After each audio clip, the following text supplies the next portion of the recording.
자, 이번 시간에 여러분들 교재 129페이지 보시면 개발행위 허가 제한이라는 게 나오죠. 지금 요 개발행위 허가 관련 거 살펴보고 있습니다. 자, 이제 어느 단계에 들어가자?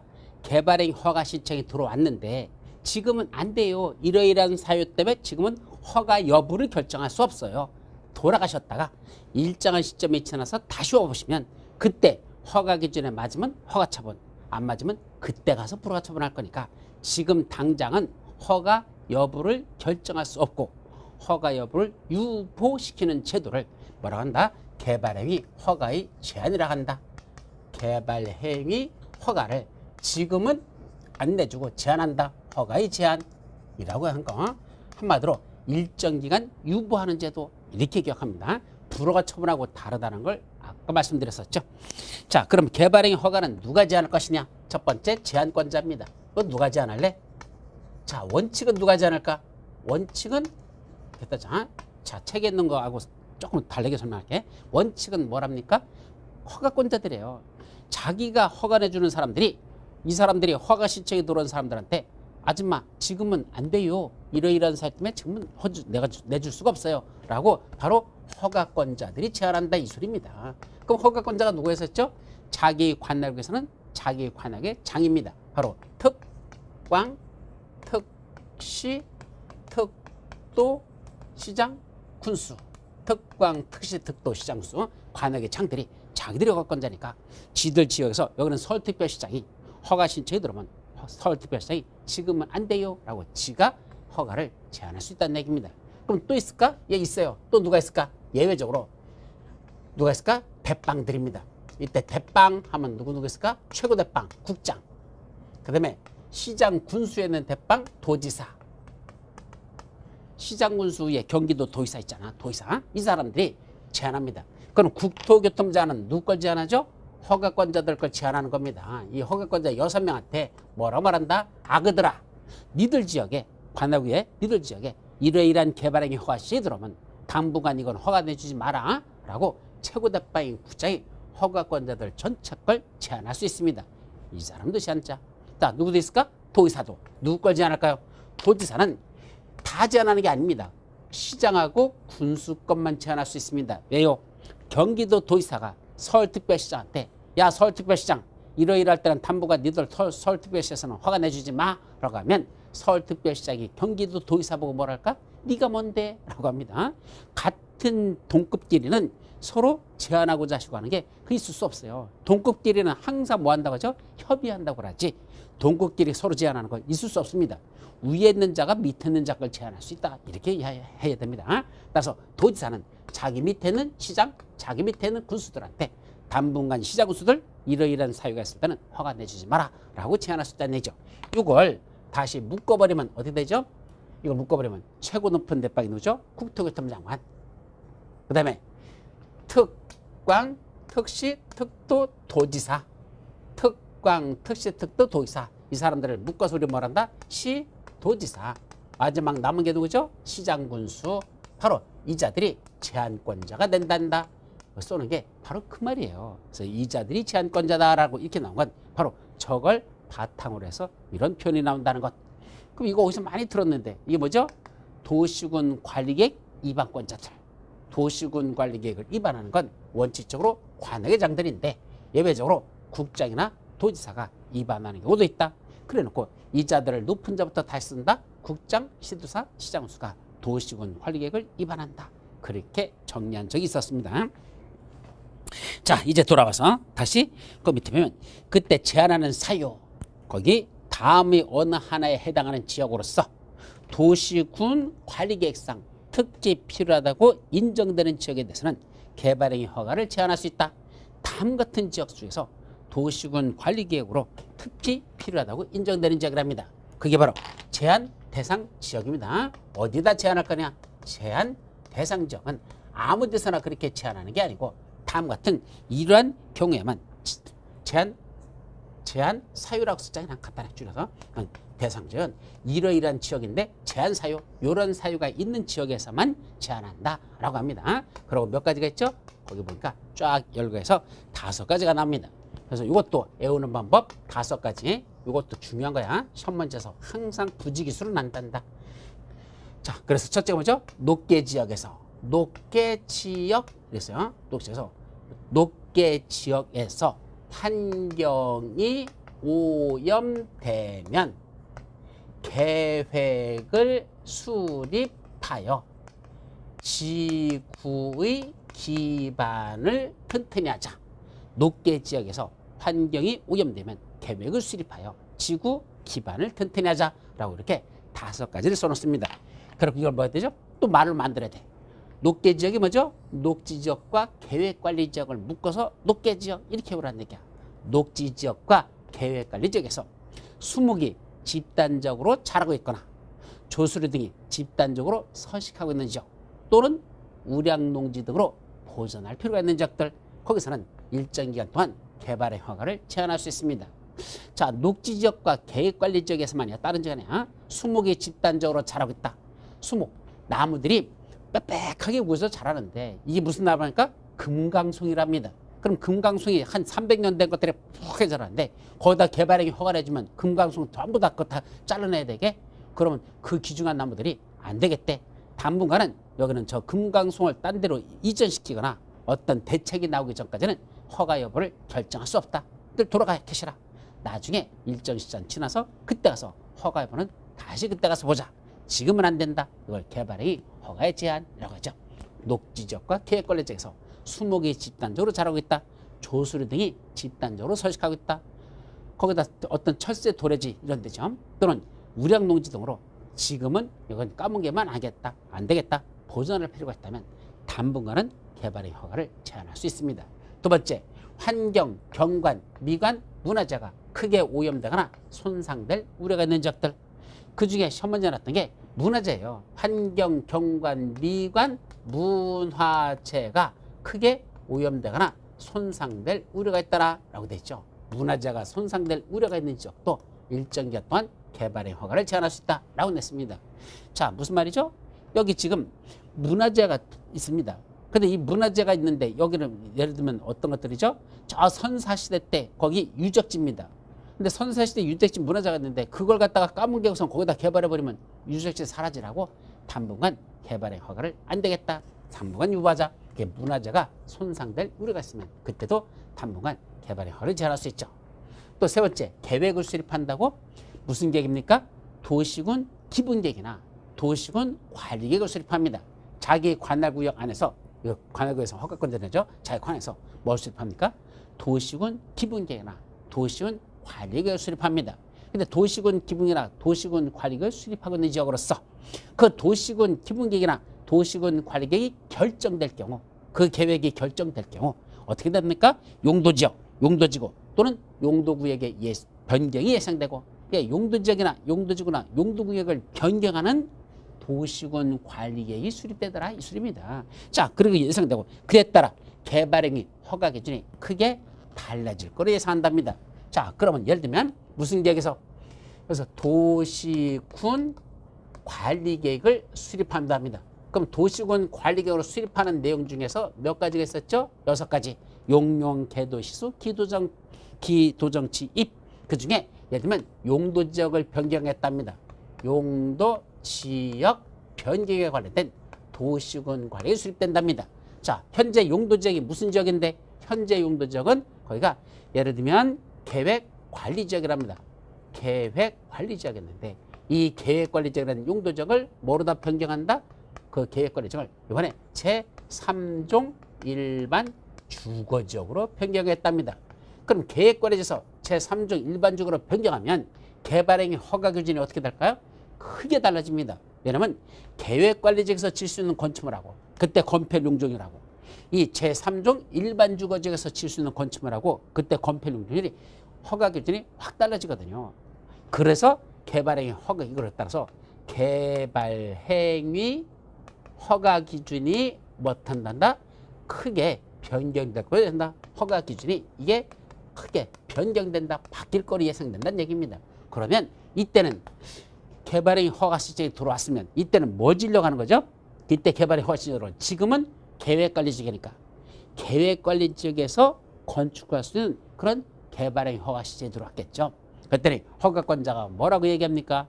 아줌마 지금은 안 돼요 그럽니다. 왜요? 그랬더니 지금 여기가요 계획관리지역에서 제3종 일반주거지역으로 변경하려고 하는데, 그렇게 되면 건축 제한도 달라지고 건폐율 제한, 용적률 제한이 다 달라지거든요. 근데 조만간에 이렇게 바뀔 거예요. 용도지역이 변경될 거예요.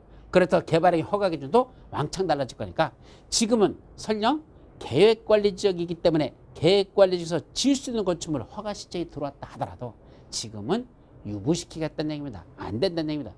몇 년 지났다가 다시 와보랍니다. 그때 가서 용도지역이 제3종 일반적으로 변경됐으면 그때 3종 일반 주거지역에서 건축할 수 있는 건축물이고 그 건폐율 용적률에 맞다면 허가 처분할 것이고, 그 기준에 맞지 않다면 그때는 불허가 처분을 그때 내릴 거니까 지금은 안 돼요 라는 게 바로 저런 도시군 관리계획 수립됨으로써 용도지역의 변경이 예상되고, 그에 따라 개발행위 허가 기준이 크게 달라질 거로 예상된다면 그런 지역에서는 당분간 계획관리지역에서 지을 수 있는 건축물 허가 시제에 들어왔다 하더라도 허가를 제한해놓고 나중에 3종 일반 주거지역으로 확정되면 그때 가서 3종 일반 주거지역에 맞는지 틀린지를 따져서 허가 여부를 결정하겠다. 그게 세 번째가 되겠습니다. 네 번째, 지구 단위 계획구역으로 지정된죠. 이거 중요하죠? 지구 단위 계획, 지구 단위 계획구역으로 지정된죠. 자, 그럼 지구 단위 계획구역으로 지정됐다는 건 무슨 말이죠? 지구 단위 계획구역이 지정되면 그 안에서 뭘 수립해야 됩니까? 지구 단위를 수립하는 거라 원칙이라 그랬죠. 그래서 구역 지정이 목적이 아니라고 아까 지구 단위 할 때 설명드렸어. 지구 단위 계획 구역은 왜 지정한다? 그 안에서 지구 단위 계획을 수립하려고. 그럼 지구 단위 계획은 왜 수립한다? 그 구역으로 지정된 지역을 체계적이고 계획적으로 그 계획대로 개발 관리하기 위해서 지구 단위를 수립한다 그랬습니다. 따라서 구역만 지정해 놓은 건 아무런 의미가 없어요. 그 안에서 지구 단위를 수립해야 되죠. 그럼 지구 단위 계획구역이 지정되면 당분간 뭐 한단다? 개발행 허가를 제한하겠다는 얘기입니다. 허가 신청이 들어오면 사람 그때는 허가권자 뭐라 할까? 아저씨 여기요 지금 지구 단위 계획 구역으로 지정돼 있고 무슨 계획 수립 중에 있어? 현재 지구 단위 계획을 수립 중에 있다는 얘기입니다. 따라서 당신의 허가 신청 들어온 이것이 뭐에 맞으면 지구 단위 계획에 맞으면 허가 처분할 것이고 지구 단위 계획 안 맞으면 불허가 처분할 것인데 아직 계획이 확실히 수립된 게 아니고 지금 수립 중에 있기 때문에 지금은 허가 여부를 결정할 수 없습니다. 나중에 다시 와보십시오. 그때 지구 단위 계획이 수립된 후에 오라는 얘기입니다. 그 계획에 맞으면 허가 처분, 지구 단위 계획 안 맞으면 그때는 어쩔 수 없이 불허가 처분할 수밖에 없으니까 아직은 지구 단위가 수립되지 않은 현재 상황에서는 허가인지 불허가인지를 결정할 수 없습니다. 그게 바로 지구 단위 계획 구역으로 지정된 지역에서는 일정 기간 동안 개발의 허가를 제한할 수 있는 사업입니다. 어디도 마찬가지일까? 기반시설 부담구역으로 지정된 지역. 이거 아까 여기 있던 이거 두 번째 기반시설 부담구역. 저 기반시설 부담구역으로 지정된 지역 안에서도 일정 기간 동안 개발의 허가를 제한합니다. 왜 기반시설 부담구역은 또 지금은 허가를 안 내주려고 할까? 당분간 제한할까? 자, 기반시설 부담구역 안에서 어떠한 기반시설을 어디에 얼마나 필요한지 무슨 계획이 수립되는지 아십니까? 기반시설 설치계획이라는 게 나와야 돼요. 좀 이따 나와. 기반시설 부담구역이 지정되면 그 안에서 무슨 계획을 수립한다? 기반시설 설치계획이라는 걸 수립해야 됩니다. 왜 수립하죠? 바로 기반시설을 부담시키려면 여기에 어떤 기반시설이 어디에 얼마나 필요한지가 먼저 계획이 나오고 그 계획에 따라서 도로 만드는 데는 얼마가 들어가고 공원 주소하는 데는 얼마가 들어가고 학교 짓는 데는 얼마가 들어가니까 그 총액에 대해서 이런 개발행위 하는 사람은 너는 얼마 부담하고 이런 개발행위 너는 얼마 부담하고 기반시설 설치 비용을 부과시켜야 되거든요. 따라서 기반시설 설치 계획이 수립되지 않으면 뭐도 할 수 없다? 기반시설 설치 비용을 산출할 수가 없습니다. 그래서 부과를 못 시켜요. 그러면 기반시설 부담구역 지정해놓고 그냥 내버려두면 계획이 안 나오면 개발할 수가 없어요. 왜? 건축허가 등을 받은 날부터 2개월 이내에 기반시설 설치 비용을 부과해야 한다라고 됐거든. 그럼 허가 내주고 2개월 내에 비용을 부담시켜야 되는데 아니 계획이 있어야 나와야 얼마나 기반시설이 필요한지를 알아야 그에 따른 비용 부담을 시키죠.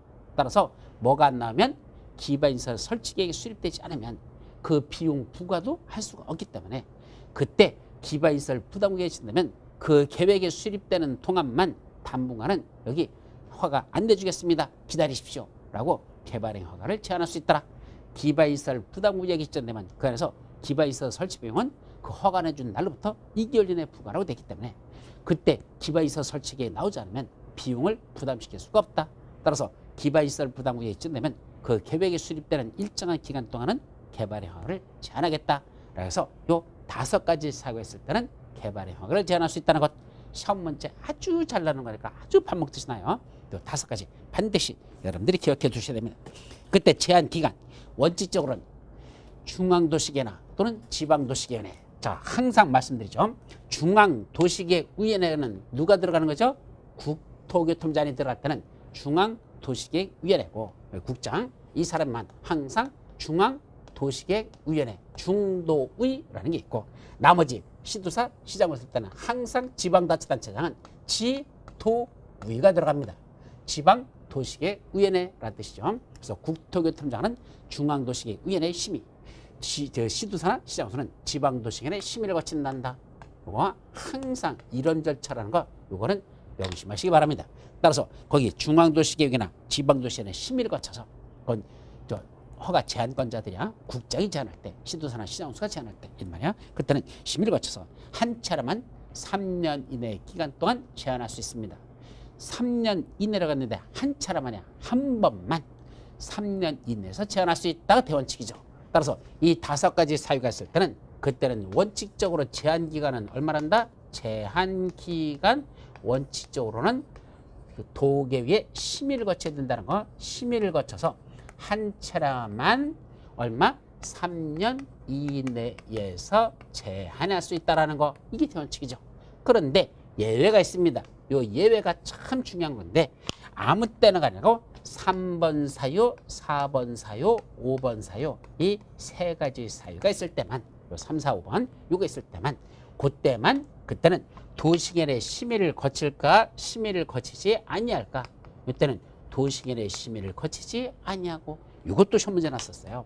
그래서 처음에 제안할 때는 도시계획의 심의라는 절차를 거쳐야 되는데 다시 연장 제한 들어갈 때는 3, 4, 5번 사이만 연장해서 제한할 수 있고 추가적으로 제한하는 거야. 그때는 도시계획의 심의를 거치지 아니하고 그때도 한 차례만 몇 년 이내에서 2년 이내에서 제한할 수 있다라는 거.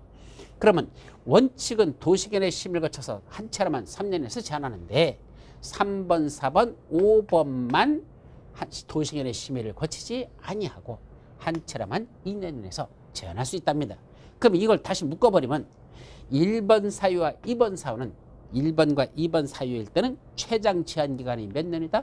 2년이다. 아니 3년이다. 그러니까 1번과 2번은 최장 제한 기간은 한 차례만 3년 이내가 최대입니다. 반면에 3, 4, 5번 사유는 원칙적으로 한 차례만 3년 이내 플러스 한 차례만 2년에서 연장하여 제한할 수 있다. 그러니까 2년 연장하겠으니까 합치면 몇 년입니까? 5년이 되더라는 얘기입니다. 따라서 3, 4, 5번 사유만은 최장 5년간 제한할 수 있다. 그렇게 여러분들이 기억해 두는 거. 그것도 시험 문제에서 여러 번 나왔다니까 그것까지도 같이 기억합니다. 따라서 연장 제한은 3, 4, 5번 사유만 한 차례만 2년 이내에서 연장 제한이 가능하다는 거. 그때는 도시계획의 심의를 거칠 필요가 없다라는 거.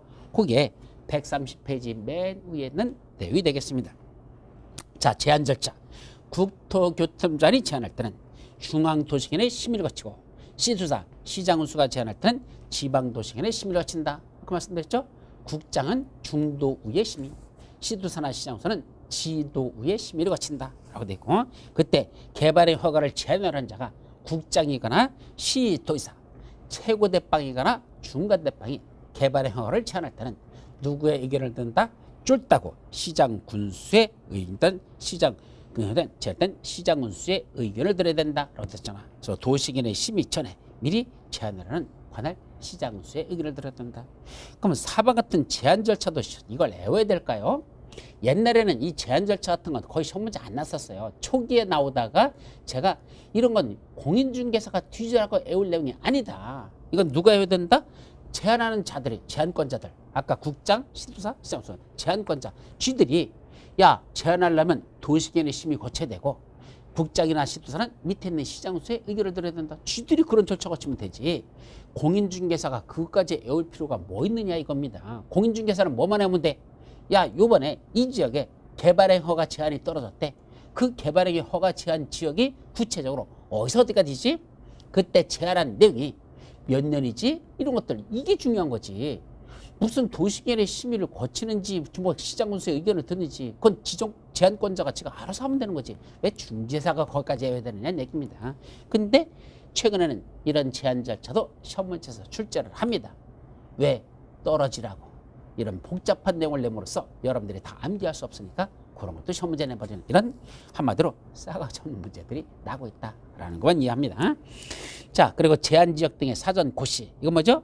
자, 국장, 시도사, 시장운수가 제한을 하려면 여기서 여기까지가 이번 개발행 허가 제한지역으로 정하랍니다. 라고 제한을 하려면 제한지역, 제한사유, 제한 대상 행위 및 제한 기간을 미리 관부나 공부에 고시해야 되고 그걸 인터넷 홈페이지에도 그걸 게재해야 된다. 그러니까 사람들한테 여기서 여기까지 제한지역입니다라고 그건 누가 제한할까요? 국장, 시도사, 시장운수가 그걸 관부나 공부에다가 고시해야 된다. 그 제한권자들이 쥐들이 고시하는 겁니다. 자, 그렇게 기억하면 되겠습니다. 자, 그럼 맨 밑에 중도 해제 및 고시라는 게 있죠. 개발행위 허가 제한 지역을 지정했다가 그 더 이상 여기는 개발행위를 제한할 필요가 없다고 해제 사유가 발생하면 그때는 반드시 뭐 해야 된다? 그 제한을 해제해야 합니다. 제한 기간을 꼭 채워야 됩니까? 제한 기간 전이라도 해제 사유가 발생하면 해제해야 됩니까? 제한 사유가 해제 사유가 발생하면 제한 기간 끝나지 전이라 하더라도 그때는 해제하여야 한다라는 거. 요거는 최근에 중도 해제에 관한 내용은 최근에 새로 들어간 내용이라는 거 그렇게 기억하죠. 자, 옆 페이지 허가 위반자에 대한 조치라고 됐죠. 그래서 이게 이제 그렇게 크게 보면 그게 6번으로 돼 있을 것이고 이제 이게 7번으로 가자. 그래서 7번에서 뭐가 나오죠? 개발행 허가. 예, 허가 위반자 허가를 안 받고 하는 자들에 대한 조치에 관한 문제더라 이거죠. 첫째는 개발행위 허가를 받아야 되는데 허가받지 않고 개발행위 허가나 허가받은 거와 다르게 개발행위 하는 사람들이 있을 겁니다. 그 사람들은 뭐 해야 될까? 그 토지에 원상회복을 명할 수 있다. 야, 허가 받고 하라고 했더니 그냥 했어? 야, 건축물 다 철거해. 아니 여기다가 웬 단독주택 짓는다고 했더니 웬 아파트를 줘버렸어? 그때도 원상회복을 명하여야 합니다. 근데 두 번째, 원상회복의 명령을 받은 자가 원상회복을 이행하지 아니하거나 그러면 그때는 뭐 들어간다? 행정 대집행할 수가 있습니다. 야, 철거해 그랬는데 철거하네? 그러면 가서 뭔다? 강제 철거 들어가는 거. 이게 행정 대집행에 따라 원상회복을 할 수 있습니다. 그때 대집행에 들어가는 비용들, 강제 집행에 소요되는 비용들, 그건 누가 부담할까요? 당연히 위반자가 부담해야 되죠. 근데 이 사람이 뭘 예치하겠다? 이행보증금 예치하겠다면 아까 기의 환경조 하는 걸 조건으로 그때 조건부 허가해 줬었고 그때 이행보증금을 예치하게 할 수 있다. 그때 이행보증금을 예치하겠다면 그 예치한 이행보증금을 뭐 하는 데 쓴단다? 원상회복하는데 이행보증금을 사용할 수 있다라는 걸 조심합니다. 자, 그리고 이행보증금을 이제 원상회복하는데 썼습니다. 남은 잔액이 있으면 그 남은 잔액은 즉시 이행보증금의 예치자에게 반환하여야 합니다. 자, 그 밑에 벌칙에 관한 거 아까 허가받았더니 안 받았단다 3년 이하의 징역 또는 3천만 원 이하의 벌금에 처한다는 처벌 규정이 들어있습니다. 근데 그건 거의 벌칙을 시험 문제가 잘 안 나는 것 같아요. 그 정도만 있다 정도하죠. 자, 이제 뭐가 끝났어? 개발행위가 다 끝났습니다. 그럼 이제 뭐자? 준공검사 받는다. 이제 준공검사로 넘어가는 겁니다. 자, 건축물 다 쳤어요. 그래서 그런 형질 변경 다 했어요. 그럼 이런 개발행위가 다 끝났으면 그에 따라서 뭐 받는다? 준공검사를 받습니다. 자, 이때 준공검사는요 6가지 중에서 뭐죠? 건축물의 건축, 공작물의 설치, 토지 형질 변경, 토석의 채취까지만 준공검사 대상이 되는 것이고 이거 말고 어디서 있었죠? 토지 분할하는 거하고 물건을 쌓아놓는 거 있었죠? 여기까지 보이나? 이 물건을 쌓아놓는 행위 이 두 가지는 준공검사 받는다 안 받는다? 안 받는다라는 거. 이것도 시험 문제 최근에 출제되고 있습니다. 그래서 준공검사 대상은 몇 가지다? 4가지. 건공, 형체 여기까지만 준공검사 받고 그 다음에 그 분물 이거는 중공검사 대상이 아니다. 토지를 분할해 놓고 중공검사 받는다. 없습니다. 또 물건을 쌓아놓은 거 중공검사 그런 건 없다라는 거. 그 두 가지는 중공검사 대상이 되지 않는다라는 것도 같이 기억합니다. 자, 그런데 그 밑에 예외 건축물의 건축 또는 공작물의 설치에 대하여 건축법에 따른 건축물의 사용 승인을 받으면 준공검사를 받지 아니한다. 자, 이 말. 건축물 건축이나 공작물 설치에 관해서 건축법에 따른 뭘 받았습니까? 그때 건축물에서 건축법에서는 건축물 건축공사가 건축허가 받고 건축물 공사가 다 끝났어. 그럼 뭐 받죠? 사용 승인이라는 걸 받습니다. 그래서 건축법에서는 건축물 건축공사가 다 끝나면 뭘 받는다? 사용 승인을 받습니다. 그러면 건축물 건축에 관해서 건축법에 있는 사용 승인 받았으면 무슨 법에 있는 거? 국토법에 있는 이 준공검사 따로 받는다, 받지 아니한다, 받지 아니한다 라고 해놨습니다. 요거 조심해서 기억해야 됩니다. 그러면 왜 이렇게 만들었을까? 우리 법에 보면 이런 말들이 참 많아요. 어떤 게 일반법이고 어떤 게 특별법이냐 이걸 봐야 됩니다. 자, 원칙적으로 건공형체 분물이란 6가지 개발 행위하려면 허가받아라 그랬잖아. 이거는 일반법이에요. 이런 일반적인 건축물 건축 공작물 설치 이렇게 해서 6가지 개발 행위 하려면 이거는 허가받아라. 이건 일반법적 성격을 갖습니다. 근데 그 중에 특히 건축물 건축에 관해서는 또 무슨 법에 있죠? 건축법에도 있잖아. 건축물을 건축하거나 대수선하려는 자는 건축 허가를 받아야 된다라고 됐잖아요. 따라서 그때는 건축법에서는 건축 허가를 받겠습니다. 그럼 특히 건축물 건축에 관련된 것만은 건축법에서 따로 건축 허가 받아라고 됐습니다. 그러면 이 법 취지를 그대로 살린다면 자, 건축물 건축도 개발행위니까 그때 개발행위 하려면 아까 특광 특시도 시장공사한테 허가받아라. 그죠? 이것도 허가받습니다. 이거는 개발행위 허가라는 표현을 쓰고 있습니다. 근데 똑같이 또 건축법에 있는 건축물의 건축이니까 그때는 건축법에서 다시 또 건축 허가를 받아라 라고 갑니다. 그러면 원칙은 뭐 됩니까? 두 개를 다 받아야 됩니다. 국토법에 따른 개발행위 허가 받으면서 동시에 건축법에 따른 건축 허가를 받아야 된다 이 말입니다. 근데 같은 내용을 갖다가 둘이 다 받는다는 거 그건 불필요한 시간 낭비거든요. 그래서 법의 효율성을 적용하기 위해서 어떻게 만들었습니까? 그중에 특별법에 있는 걸 먼저 받으면 이 말이야. 특별법에 있는 걸 먼저 받으면 일반법에 있는 거는 똑같은 내용은 받은 것으로 본다. 안 받아도 받은 거로 본다. 이렇게 만들어 놓은 게 우리 법에 대단히 많습니다. 이건 굳이 다 받을 필요가 없대. 하나만 받으래. 그럼 나머지 거 받은 거로 본다. 이렇게 하겠다는 얘기죠. 바로 이게 여기도 적용되는 겁니다. 따라서 우리 건축법상 건축허가를 먼저 받으면 이게 특별법에 있는 거니까 그러면 국토법에 있는 개발행위는 허가받은 거로 본다라고 됐습니다. 그걸 어디에도 적용한다? 준공검사와 사용승인에도 똑같이 적용됩니다. 자, 어쨌든 다 끝나면 특히 건축물 건축에 관해서는 다 줬단다. 그러면 건축법에서는 뭐 받는다? 사용 승인이라는 걸 받게 됐습니다. 그런데 여기서는 뭐 받는다? 준공검사라는 걸 받게 됐습니다. 사실은 공사가 제대로 끝난지 검사한다는 건 똑같은데 건축법에서는 사용 승인, 국토법에서는 준공검사라고 됐다는 얘기죠. 그럼 뭐 똑같이 두 개를 다 받아야 될까? 예, 아무런 규정이 없으면 다 받아야 돼. 각각 받아야 돼. 그런데 효율성으로 해서 우리 국토법에다 뭐랬다? 건축법에는 건축허가를 먼저 받아라. 그러면 준공검사는 받지 아니한다라고 했습니다. 근데 여기 준공검사를 받지 아니한다라고 써놨는데 이거 대단히 잘못되는 거야. 이렇게 쓰면 안 돼요. 준공검사를 받지 아니한다가 아니라 준공검사를 받은 것으로 본다. 그래서 이 국토법에는 원래는 준공검사 받아야 되는데 그거 안 받아도 건축법상 사용승인 받으면 준공검사 받은 것으로 본다라고 원래는 이렇게 법을 만들어야지 정상인 건데 이 법 만드는 사람이 실수를 해가지고 그냥 생각도 없이 준공검사를 받지 아니한다. 물론 결론은 같아요. 받은 거로 보니까 받지 아니한다 이 말이거든. 근데 의미는 다르거든요. 받은 거로 본다라고 쓰는 게 더 정확한 표현인데 법 만든 자가 실수해서 그냥 받지 아니한다라고 써놨습니다. 참고하십시오. 자, 거기까지 정리하고 그 다음에 다음 페이지 보시면 개발행위에 따른 공공시설의 귀속에 관한 문제가 있습니다.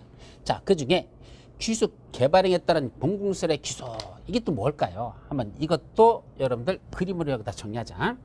자, 이제 끝나고 나서 다 끝났는데 그 중에 개발행위를 했더니 그 개발행위에 뭐가 들어있다는 얘기야? 그 개발행위 속에 공공시설이 들어있다는 얘기입니다. 그럼 이 공공시설이 만들어지면 이건 누구한테 귀속될 거냐? 개발행위에 따른 공공시설에 귀속에 관한 문제거든요. 자, 그럼 이걸 한번 강의할 때 저는 이렇게 설명을 하는데, 자, 어떤 도로가 있었냐? 저 위에 산 꼭대기 능선을 지나서 이렇게 들어가서 이렇게 돼서 이렇게 가는 도로가 있었습니다. 여기서 이렇게 해가지고 이렇게 가는 도로가 있다고 가정하자. 자, 그런데 이게 참 높아요. 그러니까 사실은 이렇게, 그렇지만 사실은 이렇게 돌아가는 도로일 수도 있어. 자, 이렇게 올라가. 근데 어디가 경치가 끝내줄까요? 여기가 경치가 참 끝내줍니다. 여기서 이 산 밑에 있는 골짜기, 이쪽에는 이제 물이 흘러 내리는, 이쪽 이제 골짜기는 이렇게 물이 흐르는데 이쪽 물이 흘러가요. 그러면 이쪽에서 내려다 보면 경치가 참 멋지고, 특히 아침 같을 때 우리 여름에 이렇게 나가 보면요, 이 물에서 뭐가 펴오르죠? 물 안개가 펴올라옵니다. 물은 차갑고 공기는 따뜻하면 이게 수증기식으로 다 여기 물 안개 있잖아. 그럼 어떻게 되죠? 여기에 구름, 물 안개가 쫙 껴가지고 어떻게 되죠? 산봉우리 꼭대기만 보이고 밑에는 안 보입니다. 그럼 높은 데서 이렇게 내려다보면 꼭 구름 속에 섬이 이렇게 올라와 있죠. 이렇게 산 봉우리가 올랐는데 그게 꼭 하얀 바다에 섬이 떠 있는 같은 그런 경치가 있습니다. 실제로 그런 거 보셨는지 모르겠어. 그래서 저는 옛날에 군대 갔을 때 봤었습니다. 군대 갔을 때 저기 7사단이라고 저 중부정산이 있어요. 그 중부정 7사단에 가면 거기에 백암산이라는 산이 있습니다. 그 산에. 그래서 거기 소대장 실습 갔을 때 그 백암산에 올라갔었는데, 거기서 하룻밤 자고 아침 새벽에, 그때 여름 달이니까 한 5시만 돼도 좀 밝아지거든요. 그래서 딱 자고 나와가지고 그 높은 백암산에서 밑을 내려다 보니까 그쪽 북쪽에 북한강 쪽에서 내려오는 그 물줄기가 있는데, 거기에 물안개가 펴가지고 전부 다 그냥 그 산봉우리들이 봉우리만 하다 탁 이렇게 감아가지고 정말로 경관이 빼나다, 참 멋있다라는 걸 그때 제가 처음 느꼈었는데, 어쨌든 경치도 좋습니다. 그럼 여기다 뭐 지으면 좋겠다? 여기다 청소년 수련관이라는 걸 지면 딱 좋겠다는 얘기입니다. 그래서 청소년들의 심신 함양을 위해서 청소년 수련관을 여기다 지었으면 좋겠습니다. 근데 문제는 뭐죠? 자, 청소년들을 버스에다 태우고 여기를 올라가다가 이게 이렇게 길이 돼 있잖아. 잘못 올라가다가 버스가 굴러버려서 30명이 죽었다 그래버리면 어떤 병신 같은 새끼가 여기다가 청소년 수련관을 지어가지고 그 아까운 고귀한 생명들을 이렇게 죽게 만들었느냐? 이것도 뒤집어질 겁니다. 그죠? 따라서 위험한 데다가 왜 청소년 생을 지었느냐? 물론 경관도 빼어나고 애들 심심함양으로 해서 아침 저녁으로 다, 그죠? 여기서부터 저 밑에 계곡까지 구부하고 올릴 때는 오리걸음으로 다 오르게 하고 무슨 또 그래도 또 애 잡아먹었다 또 뭐라고 할라? 어쨌든 얘들 여기서 그렇게 해서 심신 단련을 시키면 참 좋겠다 해서 청소년을 지려고 왔더니 너무 위험하다는 얘기입니다. 자, 그래서 청소년 수련관을 짓겠다는 개발행위 허가 신청이 들어왔습니다. 그때 개발행위 허가 내줄 때 무슨 허가 있죠? 조건부 허가라는 게 있습니다. 무슨 걸 조건으로 할까? 자, 현재 있는 도로가 너무 위험하니까 이거는 허가 못 내주겠다. 그 대신 허가를 내줄 테니까 뭐랍니까? 여기서 여기까지 이렇게 해서 직접 이렇게 연결되는 여기는 이제 계곡이니까 뭐죠? 다리를 만들어랍니다. 그래서 다리 형태로다 이렇게 만들어는 이런 도로를 만든다면 그때는 개발행위 허가를 내주겠다. 이게 바로 기반시설을 설치하는 걸 조건으로 개발행위 허가를 내줄 수 있다. 아까 조건부 개발행위 허가 있었죠? 바로 기반시설을 설치하는 걸 조건으로 허가 내주겠대. 그럼 요게 뭐가 되죠? 새로 만드는 도로가 될 겁니다. 그리고 요거는 뭐가 될까? 기존에 이미 설치되어 있던 도로가 될 건데 더 이상 쓸모가 없어지는 거죠. 1, 2 다닐 길이 없잖아. 1, 2 가면 되니까. 그래야 되죠. 자, 이러면 이게 새로 설치하는 공공설이 설치하는 걸, 이때 새로 설치한 이건 무슨 일이다? 공공설입니다. 도로, 공원, 철도, 수도 다 공공설이라고 그랬잖아. 새로 설치한 공공설은 누가 가지고 가시고, 이거 기존에 있던 공공설, 그래서 용도가 폐지된 기존의 용도가 폐지되는 공공설은 이건 누가 가질 것이냐라는 이 귀속에 관한 문제입니다. 자, 한번 상식으로 생각해보죠. 새로 설치하는 건 누가 가질까요? 전번에 우리 공공설에 관한 용어적이 처음에 할 때 공공설은 누가 갖는다? 관리하는 관리청에게 무상기수된다. 도로라는 건 만든 사람이 갖는 게 아니다. 물론 사도인 경우에 개인들이 가질 수 있지만 그 사도를 제외하고는 설치한 자가 갖는 게 아니라 그 도로가 무슨 도로냐에 따라서 그 관리하는 관리청에게 무상기수된다 라고 했었잖아. 따라서 이런 공공설은 새로 설치하는 건 항상 누가 갖는다? 그 관리하는 관리청에게 무상기수된다. 관리청에게 무상으로 귀속된다는 거. 자, 이거는 불변의 진리라는 얘기입니다. 그럼 새로 설치하는 이 사업 개발행위 허가받은 자가 행정청이든 행정청이 아닌 자든 새로 설치하는 건 항상 누가 갖고 관리청에게 무상이 있다는데, 그럼 기존의 공공시설은 어떻게 될까? 그러면 개발행위 한 자가 지가 당연히 가질까? 새로 설치하는 거 공공시설 만들어서 주고 기존에 했던 시설은 그 개발행위 허가받은 사람이 지가 다 가질까? 갖는 경우도 있고 아닌 경우도 있습니다. 어떤 경우는 기존의 공공시설은 다 가질까? 이거는 행정청인 자가 개발행위를 하는 경우하고 행정청이 아닌 자가 개발행위라고 나눠가지고 행정청인 자가 개발행위를 해가지고 새로운 공공시설을 이렇게 만들어서 관리청에 무상 귀속시키면 기존에 했던 공공시설 있죠? 이건 행정청 이 새끼한테 자동적으로 무상으로 양도할 수 있다. 무상 양도가 가능하다라는 거. 무상 그냥 귀속이라 하자. 일단은 당연히 그거 나중에 무상으로 기소된다. 행정청인자한테 무상으로 기소된다라고 기약합니다. 반면에 행정청이 아닌 자가 이런 개발을 했습니다. 그럼 그자한테 이거 용도가 폐지되는 공공시설 이 시설 너 가져라. 너 도로 만들어 줬으니까 기존에 했던 이 도로는 이건 네가 가져라 라고 다 줄까? 안 됩니다. 왜요? 한번 상식으로 생각해보죠. 도로 새로 만드는데 이때 들어간 비용이 예를 들어 설정하면 이게 10억이 들어갔습니다. 예, 10억이야. 그런데 기존에 했던 이 도로 있잖아요. 이 땅값을 계산했더니 이게 얼마랍니까? 이게 30억이랍니다. 그럼 상식으로 생각해봐. 10억짜리 너 도로 만들어주면 30억짜리 땅 줄게. 왜냐면 이게 상당히 이게 면적이 넓게 차지하니까 이게 30억짜리 땅값이 된다는 얘기입니다. 그러면 상식적으로 개인들한테 행정청이 아닌 민간인들한테 네가 도로 만들면 여기는 30억짜리 땅은 너한테 줄게. 하면 안 만들 사람 있습니까? 전부 다 저요 저거 할까요? 그러죠. 아니 10억짜리 도로 만들면 30억짜리 땅 주겠다는데 전부 다 손 들죠. 그죠? 쌍수를 들어서 저요 이렇게 할 겁니다. 근데 그중에 야 네가 해라고 임의적으로 지정하면 그때는 뭐 할까? 저 지정권자하고 지정받은 사람하고 또 무슨 썸씽 관계 있는지, 그죠? 무슨 또 유착 관계 있는지 이거 따질 수밖에 없을 겁니다. 그건 비리가 된다는 얘기죠. 따라서 행정청이 아닌 자가 개발행위를 하면서 그때 이 새로 설치하는 공공시설은 역시 관리청에 무상 기소되지만 10억짜리 들어가지만 기존의 용도가 폐지되는 공공시설 30억짜리는 그 행정청이 아닌 자에게 전부 다 양도한다는 건 안 된다는 얘기입니다. 그럼 얼마까지 말까? 새로 설치하는 데 소요되는 비용의 범위 안에서 그 행정청이 아닌 개발의 기자에게 무상으로 양도할 수 있다. 그때는 얼마 범위다? 새로 설치하는 비용 있죠? 새로 설치하는 공공시설 요 비용의 범위 안에서만 그 범위 내에서만 그자에게 뭐 할 수 있다? 무상으로 양도할 수 있다라는 거. 자, 이것도 여러분들이 기억해 줘야 됩니다. 그래서 행정청이 아닌 자에게는 무조건 종전했던 공공시설을 무조건 다 줄 수는 없고 새로 설치하는 데 소요되는 비용의 범위 내에서만 무상으로 양도할 수 있다는 거. 그것도 아주 중요한 내용이니까 여러분들이 꼭 기억해 두시길 바랍니다. 아셨죠? 자, 귀속 시기 아직 시험 문제 난 적 한 번도 없으니까 그건 빼고 넘어가자. 그 정도만 이해하면 됩니다. 자, 이제 134페이지에 가보시면 이제 크게 뭐가 나오죠? 요거 개발행위에 따른 기반시설의 설치가 필요한데 이 설치가 먼 지역이 있다? 곤란한 지역에서는 개발밀도 관리구를 정하고 설치에 소요되는 비용은 기반시설 부담구로 정하자. 그래서 개발밀도 관리구역, 기반시설 부담구역이란 특수한 구역에 관한 게 나옵니다. 자, 요거는요. 일단은 어디 있는 걸 먼저 볼까? 여러분들 라이브 특강 있죠? 그거 아마 지난주 라이브 특강이야. 그러니까 몇 주차냐면 4주차.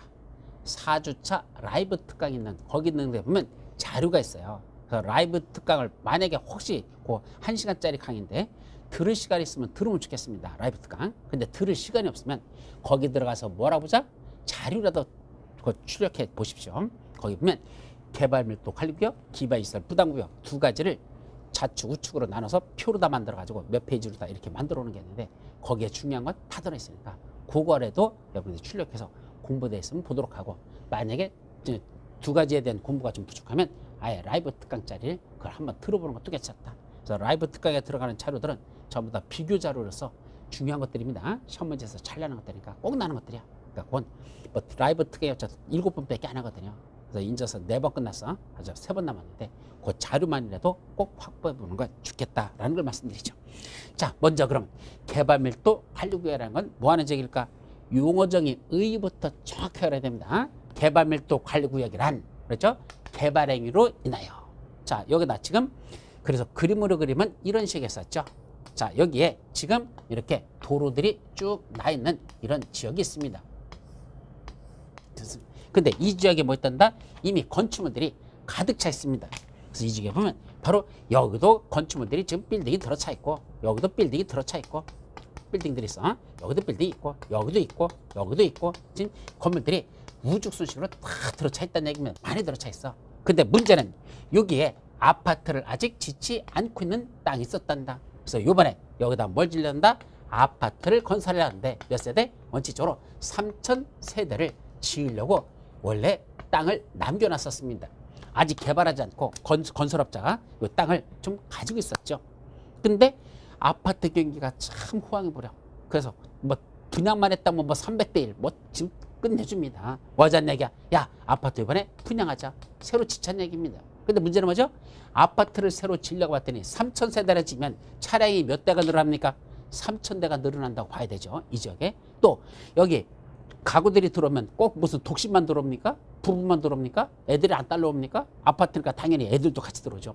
그럼 초등학교, 중학교 애들이 다녀야 될 학교도 필요하다는 얘기입니다. 근데 문제는 뭐죠?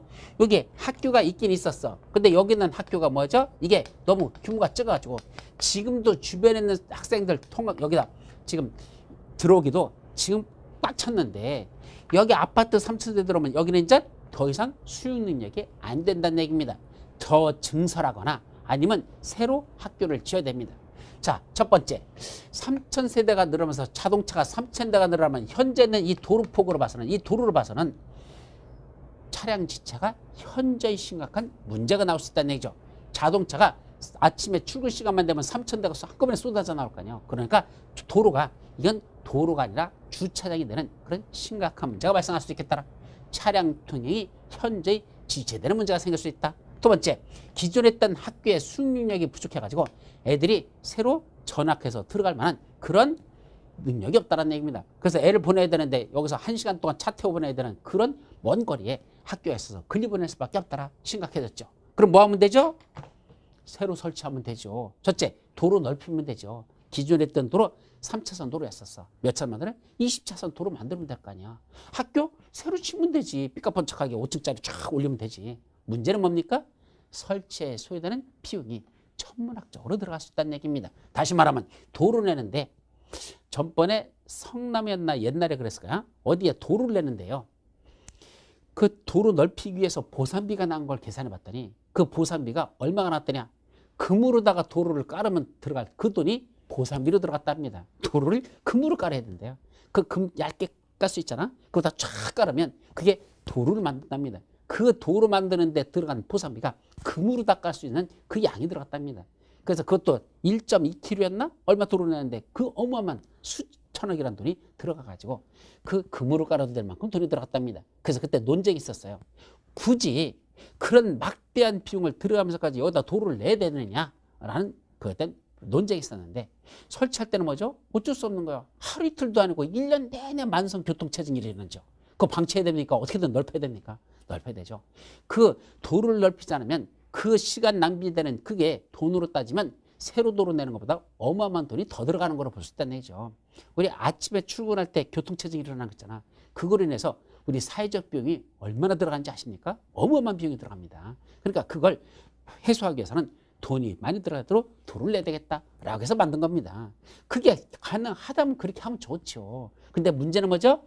예산이 그렇게 넉넉하지가 않습니다. 그러다 보니까 도로 넓혀야 될 필요성은 인식하지만 도로 넓히는 데 들어가는 비용이 워낙 많이 들어가기 때문에 사실은 그걸 만들 수 없다. 그게 바로 개발행위로 인하여 아파트죠. 여기 도로 넓히는 거 기반 설치는 필요하나 그 기반 설치가 뭐다? 곤란하다. 곤란이란 말을 쓰고 있죠. 설치하기가 불가능한 건 아닙니다. 뭐만 있으면 돼? 돈만 있으면 되죠. 도로 내는데 뭐 수천억이 아니라 수조 원이라도 돈만 있으면 낼 수 있습니다. 근데 사실은 예산 확보가 어렵기 때문에 설치가 불가능한 건 아니지만 곤란하다는 얘기입니다. 결국 도로 넓힐 수 없습니다. 학교세로 증설할 수 없습니다. 그럼 뭐 하는 수밖에 없어? 아파트 짓는 걸 원래 법적으로 지을 수 있는 3,000세대 다 짓게 그냥 내버려 둘까? 안 된다는 얘기입니다. 그렇게 지어버리면 교통체증이 심각하고 애들 전학 갈 학교도 없고 심각해지니까 그러면 지금으로서 할 수 있는 최선은 뭐다? 아파트 짓는 3,000세대 개발 행위를 작게 하자는 얘기입니다. 3,000세대 짓지 말자는 얘기입니다. 그럼 몇 세대만 줘? 1,500세대만 지게 하자. 아예 못 지게 하는 거 이건 안 돼요. 왜? 그건 개인의 권리를 너무 중대하게 침해하니까 그때는 3,000세대까지는 너무 무리고 반으로 줄여서 1,500세대만 지게 하면 1,500세대 차량만 들어오니까 현재 도로 좀 폭이 좁더라도 그래도 버틸만 하고 학교에도 그래도 그냥 꾸겨서 넣으면 애들 꾸역꾸역 집어넣으면 그래도 좀 들어가지 않고 그냥 들어가서 좀 해결되지 않을까. 그런 의미에서 당분간은 여기는 뭐 한다? 그런 개발행위 하는 걸 작게 하도록 그렇게 하는 거. 그런 구역을 뭐라 부른다? 개발 밀도가 높아지지 않게 관리하는 구역을 지정한다. 개발 밀도 관리구역입니다. 그래서 개발 밀도 관리구역이라는 의미를 정확하게 먼저 넣어놓고 그걸 말로 만들면 자 여기 아파트 3,000세대 짓는 개발 행위로 인하여 뭐는 필요하다? 도로 넓힌다, 학교 짓겠다는 기반 설치는 필요하지만 그 설치가 가능하다, 곤란하다 이런 새로 도로 넓거나 하는 기반 시설 설치가 뭐한 지역? 곤란이라는 게 핵심 단어예요. 곤란한 지역을 대상으로 여기서는 뭐한다? 건축물을 작게 짓게 하라. 그러니까 여기다 이 안에서는 3,000세대 짓는 게 아니라 1,500세대만 짓라. 이걸 뭐죠? 건폐율 또는 용적률을 뭐 한단다? 작게 짓는 게 강화 적용입니까? 완화 적용입니까? 강화 적용한단다. 저걸 강화라는 말을 써야 돼. 이거 완화라고 시험 문제 내서 틀렸었죠. 건폐율 또는 용적률을 강화 적용하는 구역을 뭐라 부른다? 개발 밀도를 관리하는 구역. 개발 밀도 관리구역. 개념 정의를 먼저 그렇게 정확하게 해주는 게 핵심. 자, 누가 지정할까요? 관할구의 장들이 정합니다. 그거는 개발밀도 관리구역과 기반시설 보장구역 둘 다 공통점, 둘 다 관할구역의 장, 특광, 특시, 특도, 시장, 군수 이자들이 정한다. 세 번째, 어디다 지정할까요? 개발밀도 관리구역은 조심할 거. 용도지역상 무슨 지역이랍니까? 여기가 바로 주거지역, 상업지역, 공업지역이라는 걸 조심합니다. 주상공이라는 표현을 좋아하시죠. 왜 그렇죠? 이미 건축물들이 뭐 돼서 주변에 다 들어차가지고 도로 넓힐 공간이 없어요. 학교 지을 공간이 없다 그랬잖아. 그러니까 개발된 지역이야. 그럼 우리가 개발된 지역 주상공, 주거지역, 상업지역, 공업지역이라 바로 그 말입니다. 그래서 주상공업지역의 개발행위로 이렇게 됐잖아. 따라서 녹지지역이나 계획관리지역이나 그런 데는 개발밀도 관리구역으로 지정할 수 없어요. 녹지지역, 계획관리지역 이런 데는 개발밀도 관리구역으로 지정할 수 없다. 반드시 주상공업지역이라는 걸 조심합니다. 근데 시험 문제에서는 주상공업지역 이렇게 내지를 않고 제1종 일반 주거지역 또는 일반 상업지역 또는 준공업지역 이렇게 내버립니다. 그런 데는 개발밀도 관리구역으로 지정할 수 있다라고 하면 맞는 말이야 틀린 말이야? 맞는 말이에요. 주상공만 외우면 안 되고 주거지역에 쭉 여러 가지가 있고 상업지역에도 몇 가지, 공업지역에도 몇 가지로 세분화 된다. 그 세분되는 구역으로 써놓으면 주상공은 외워놓고 준공업지역 하면 그건 또 못 알아듣는 사람이 있어. 골치 아픕니다. 응용 문제는 그렇게 응용해서 낼 수 있다. 자, 그런 얘기고 지정 기준 했죠. 기준 누가 정한다? 국토교통이 정한다. 다만 국장이 기준을 정하는데 국장이 기준을 정해주는데 국장도 함부로 기준을 만들어서는 안 되고 대통령령으로 정하는 그 밑에 있는 1, 2, 3, 4 네 가지 사유 있죠? 그거에 맞춰서 그거에 맞도록 기준을 정해야 되지 이거와 어긋나게 기준을 정해서는 안 된다. 그래서 국장이 정하되 다음과 같은 기준에 맞도록 하라 이 소리입니다. 그중에 첫 번째는 개발밀도 관리구역은 수도나 수도공급설비, 하수도, 학교 등 기반시설의 용량이 부족할 거로 예상되는 지역 중 이렇게 건물 아파트 3층 심으로써 그런 도로 같은 것이 기반시설이 부족할 거로 예상되는 지역 중 기반시설 설치가 곤란한 지역을 대상으로 다음에 해당하는 지역에 대해서 지정할 수 있도록 할 것. 그리고 첫 번째, 해당 지역의 도로 서비스 수준이 매우 낮아 차량통이 현저하게 지체되는 지역. 자, 도로 서비스 수준이 매우 낮아 차량통이 현저히 지체된다. 무슨 말입니까? 도로 서비스 수준이 매우 낮다는 건 도로가 원래 만들어야 될 도로보다 폭이 좁거나 또는 울퉁 길들이 막 이렇게 엉망이 돼가지고 자동차가 제대로 다닐 수가 없더라. 그게 바로 서비스 수준이 매우 낮은 지역입니다. 그런 지역에서는 뭐 하겠답니까? 예, 그런 데는 어차피 교통체증이 심각하니까 개발밀도 관리구역 입장에서 그 지역 안에서는 건축물 작게 지켜하자 이거죠. 두 번째, 해당 지역의 도로율이 국토교통부를 0으로 정하는 도로 용도지역별 도로율의 20% 이상 미달되는 지역들. 자, 이건 무슨 말이냐면 용도지역마다 도로율이라는 게 있어요. 도로율이 뭐죠? 자, 여기가 예를 들면 여기가 우리 일반 상업지역이라 하자. 그럼 일반 상업지역 안에는 전체 일반 상업지역 전체 토지 면적 중에서 도로가 쭉 그 안에 깔려 있잖아. 그 도로가 차지하는 면적의 비율이 얼마나 되냐?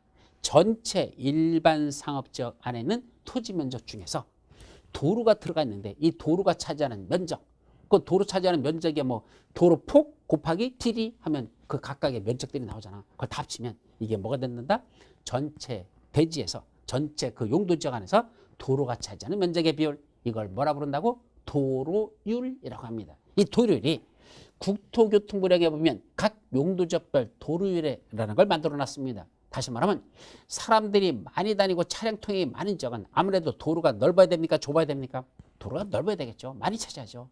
따라서 상업지역 같은 데는 아무래도 도로가 많이 차지합니다. 도로율이 예를 들면 30% 이상으로 하라. 전체 면적 중에 도로가 차지하는 걸 30% 이상으로 하라. 이렇게 돼 있고, 예를 들면 녹지지역 같은 데는 어떻게 할까요? 아무래도 녹지지역은 차량들이 많이 다니지 않잖아. 그러니까 꼭 넓은 도로, 뭐 12차선 도로 같은 거 만들어야 됩니까? 아니죠. 거기는 2차선 도로만 있으면 되잖아. 그러니까 도로가 조금 차지합니다. 거기는 도로율이 10%만 하라라고 각 용도지역별 국토교통부령에서 도로율이라는 걸 만들어 놓고 그 퍼센트 이상으로 하라라고 정해져 있다는 얘기입니다. 근데 그 정해진 도로율보다도 얼마나 미달된다? 20% 이상 미달되는죠. 자, 그게 또 무슨 말일까? 자, 여기서 한번 보자. 여기가 일반 상업지역이래. 현재 도로율이 예를 드는 거야. 도로율이라는 게 현재 여기서는 30% 이상으로 하라라고 냈다고 가정하죠.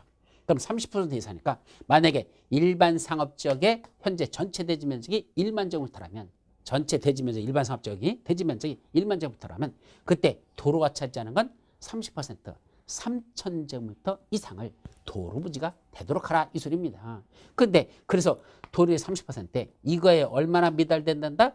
20% 이상 미달된다 그랬습니다. 이 도로율이 원래 상업지역 안에서는 30% 이상이 되는데 20% 미달된다는 건 얼마죠? 30%에 20%면 얼마죠? 3, 2, 6. 6%가 되는 거고, 그럼 30에서 6을 빼니까 24% 미만이 되더라 이 말이에요. 원래는 30% 이상으로 해야 되는데 현재 24% 미만으로 밖에 안 돼 있더라. 그게 적어도 도로율이 20% 미달된다? 20%는 건 30에 20이니까 3, 2, 6%고 그게 안 되는 거니까 30에 6을 빼니까 24% 미만밖에 안 된다. 여기는 원래 30% 이상 돼야 될 지역인데 24% 미만밖에 안 된다면 그만큼 20% 정도 현재 도로가 부족하다는 뜻이고 그에 따라서 자동차 통행에 지장이 있을 거라는 얘기입니다. 그러면 이런 지역은 개발밀도 관리구역청에서 그거는 건축물을 작게 짓도록 유도하자 이런 의미를 갖습니다. 자, 답은 향후 2년 이내 해당 지역에서의 수도에 대한 수요량이 수도시설 용량을 20% 이상 초과할 거로 예상된다. 이게 무슨 말이죠? 자, 지금 이 지역에 건물들이 막 들어찹니다. 그러다 보니까 건물마다 뭘 끌어야 돼? 수돗물을 대야 되잖아. 그럼 땅속에다가 그 상수도관을 매설해야 됩니다. 그런데 새로 설치할 상수도관 매설할 공간이 있습니까? 없습니까? 없답니다. 주로 이런 거는 어떤 경우죠? 물론 도로변이라면 도로 땅속에 상수도관이 있다면 그때는 도로 파헤치고 상수도관 새로 증설하면 돼요. 근데 옛날에 지은 건물들 보면 상수도관이 이렇게 지나가고 난 그 위에다가 건축물들이 들어찬 데가 있어요. 도로로다가 상수도관을 낸 게 아니라 건물 밑으로 냈다는 얘기입니다. 그럼 상수도관을 새로 증설하려면 뭐 해야 되죠? 기존에 했던 이 건축물들을 철거해버리고 때려부셔놓고 다시 상수도관을 짓고 다시 건물 지어야 됩니다. 건물값이 도대체 얼마짜리인데 그걸 갖다 부셔버리고서 새로 도로 상수도관 새로 매설하고 또 건축물 새로 짓는다? 불가능하죠. 그게 기반인 설치가 곤란한 지역이라는 얘기입니다. 그럼 상수도관은 더 증설해야 되는데 그 건물들이 이미 들어차 있는 지역이라서 상수도관을 더 이상 땅속으로 다 매설할 수가 없다는 얘기입니다. 곤란하다는 얘기죠. 그럼 뭐 하면 되죠? 그때는 여기도 안 되겠다. 건축물 작게 지켜라. 개발밀도 관리구역으로 지정할 수 있다는 얘기입니다. 그게 향후 몇 년 내에 그런 문제가 된다? 향후 2년 내에 수도에 대한 수요량이 수도시설 용량을 초과할 거로 예상된다. 2년 내에 제한급수가 실시될 지역이라는 얘기입니다. 즉 건물들이 자꾸 이렇게 들어차면 2년 내에 수도량이 부족해가지고 시설 용량이 부족해가지고 이제 물이 나온다 안 나온다? 안 나온다는 얘기입니다. 그럼 언제 나오죠? 밤 12시 넘어야지 나와. 여러분들 젊은 친구들은 그게 무슨 말인지 잘 못 알아듣는 사람들하고 자 나이 드신 분들은 다 알을 거야. 옛날에 저 고지대에 살던 사람들 수돗물 나옵니까 안 나옵니까? 안 나와요. 저 밑에서 물 탔으니까 거기까지 올 여력이 없어. 그래서 물 안 나옵니다. 언제 나오죠? 저 밑에 있는 사람들이 이제 잠들었을 때 그래야 물들이 이제 올라차가지고 저 위에까지 올라옵니다. 그럼 그때 이제 수도에서 꾸르륵꾸르륵 소리가 나와서 그다음에 쫄쫄쫄 쏟아지기 시작해. 얼마나 반갑습니까? 그때 물통 갖다 놓고 그냥 있는 거 다 갖다 놓습니다. 그래서 받아가지고 그거 갖고 낮에 쓰고 다음에 가서 또 받아놓고 옛날에 그렇게 사는 적이 있었습니다. 물론 요새도 그렇게 사는 지역도 있긴 있어요. 근데 거의 이제 그런 건 해결됐지만 아직도 그런 적이 있습니다. 근데 현재 있는 이 지역이 주변에 우후죽순으로 건물들이 막 들어 쳐다보니까 이제 수도에 대한 수요량이 수도시설 용량을 초과할 거로 예상되는데 그게 몇 년 내에 그런 문제가 발생할 거다? 향후 2년 내에 그럴 거로 발생이 예상됐다면 그때는 뭐 하자? 건물 짓는 걸 작게 찍혀서 수도 공급을 수도 수요를 줄여보자는 얘기입니다. 수도에 대한 수요량을 줄여가지고 좀 이걸 그런 제한급수되는 게 좀 연장될 수 있도록 일종의 이것도 땜빵이지 근본적인 해결책은 아니야. 어쨌든 그렇게 좀 늦추게 해보겠다는 그런 발상에서 건축물을 작게 지켜는 개발밀도 관리구를 시행할 수 있다 이 말이죠. 자, 또 향후 2년 내에 하수 발생량이 하수 처리 시설 용량을 초과할 거로 예상된다. 수도가 문제되는 게 아니라 하수가 문제라는 얘기입니다. 왜? 건물들이 자꾸 들어차니까 이제 여러분들 생활 쓰레기물 또 화장실에서 응하고 나가는 물들 있잖아. 이게 내려가야 되는데 기존에 있던 데다 자꾸 그것만 집어넣어 버리니까 이게 한꺼번에 나가지를 못해가지고 이게 정체가 있어서 물이 거꾸로 올라옵니다. 이거 더 돌아버리는 거야. 그래서 그 물통에서 우리 자신 물통 있잖아. 그 하는 거 거기서 부엌에서 물이 꾸르륵꾸르륵 내려가다 말고 다시 거꾸로 다 그쪽 옆집에 있는 그 건더기하고 같이 올라와 버리면 이거 돌아버리겠죠. 이게 몇 년 내에 발생한다? 2년 내에. 그러면 그런 지역도 개발밀도 관리구로 지정할 수 있습니다. 또 향후 2년 내에 여기 학교죠. 향후 2년 내에 학교에는 학생 수용력을 새로 들어오는 학생 수가 학교 수용력을 20% 이상 초과할 거로 예상된다. 지금 이렇게 아파트 져가지고 애들이 들어오게 되면 향후 2년 내에 현재 학교 시설 용량이 있잖아. 근데 학급마다 뭐 30명 이렇게 돼 있잖아. 그걸 얼마나 20% 이상 초과할 거로 예상되면 이런 지역은 개발밀도 관리로 지정한다라고 돼 있죠. 그래서 애우는 방법 나다라마만 도인이 도률이 20% 이상 미달된다. 이수초 2년 내 수도량이 초과할 거로 예상된다. 이하초 2년 내 하수 발생량이 초과할 거로 예상된다. 이학이초 2년 내 학생 수가 20% 이상 초과할 거로 예상되는 점. 그래서 도인이 이수초, 이하초, 이학이초, 이학이초. 이렇게 여러분들이 암기해두는 것 여기까지가 개발밀도 관리구역을 지정하는 기준에 관한 게 그겁니다. 그래서 지정 절차는 도시계획의 심의 하나만 거쳐서 지정고시하면 땡. 그래서 심고 도시계획의 심의 지정고시 심고라는 두 단계 절차만 거치면 끝난다. 자, 지정고시하면 어떤 효과? 아까 건폐율 또는 용적률을 강화 적용한다고 했는데 구체적으로는 대통령령인 시행령에서 정을 합니다. 근데 시행령에 봤더니 뭐만 용적률만 강화하지 건폐율은 강화하지 않아요. 그래서 용적률만 원래 거기 적용되는 용적률 최대한도의 50% 범위에서 강화 적용한다라고 해버렸죠. 그럼 잘 봐 이 말뜻을. 자, 원래는 법률에 보면 건폐율 또는 용적률을 강화 적용한다. 그래서 건폐율과 용적률 둘 다 강화 적용이 가능해요. 건폐율도 강화할 수 있고 또는 용적률을 강화할 수 있고 다 강하는데 시행령에 보니까 용적률, 그 지역에 적용되는 용적률 최대한도의 50% 범위에서 강화 적용돼서 용적률만 강화 적용했다라고 됐습니다. 건폐율에 관해서는 강화 적용이 없습니다. 이걸 조심합니다. 그럼 시험 문제는 어떻게 풀죠? 자, 시험 문제. 개발밀도 관리구역에서는 건폐율 또는 용적률을 강화 적용한다. OX. 옵니다. 법률에 그렇게 되어 있습니다. 근데 자, 개발밀도 관리구역에서는 건폐율 또는 용적률을 50% 범위에서 강화 적용한다. 땡 틀려버립니다. 왜 틀리죠?